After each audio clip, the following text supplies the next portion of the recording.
I look at it from the other perspective. I heard Bruce Cassidy's post-game comments about, the coaching that was done by Edmonton, and I agree with that.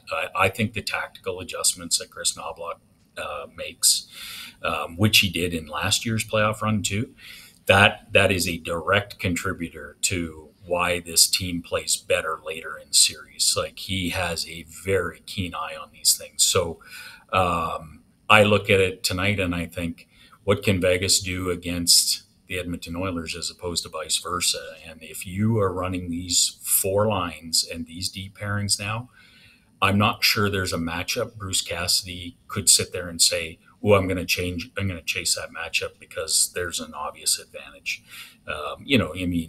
First versus fourth line, I guess, but you're not going to see that very much. But other than that, I'm just not sure what matchup he chases.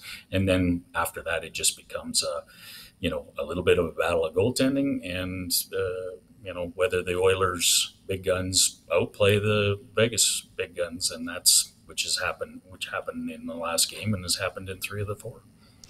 I'm going to ask you one more very stupid sounding question, but the answer I think will be a good one. Let's say every NHL coach were to get fired at once and everyone needs to restart through the process of a draft. How early does Kris Knoblauch get taken in the draft of head coaches? Well, so you're putting me on the spot with, like, where does he rank? Is he a top 10 head coach in the NHL? Is he a top 5 head coach in the NHL? I don't know how a guy who goes to the Stanley Cup final to Game 7 isn't in your top 10.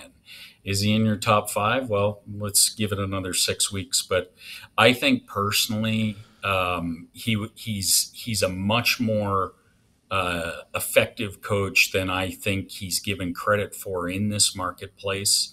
And that's simply because people look at the talent around him and maybe outside of the marketplace. But what I know is when you hear coaches talk at the end of series, when it comes to Kris Knoblauch, they talk about how well coached this team is. And I think, when your peers are making those comments, I think that's the tell on whether you're a good coach or not. And I just love his adjustment ability in series and even in games, quite frankly. He's got a really good handle on this stuff. And I think he's the right personality for this team too. Yeah. What's up, Nation citizens? If you like that video, then you need to be subscribed to the Oilers Nation YouTube. Podcasts, live shows, exclusive interviews, and analysis. Everything you need from your favorite voices at Oilers Nation. And you don't want to miss any of it, so hammer that subscribe button.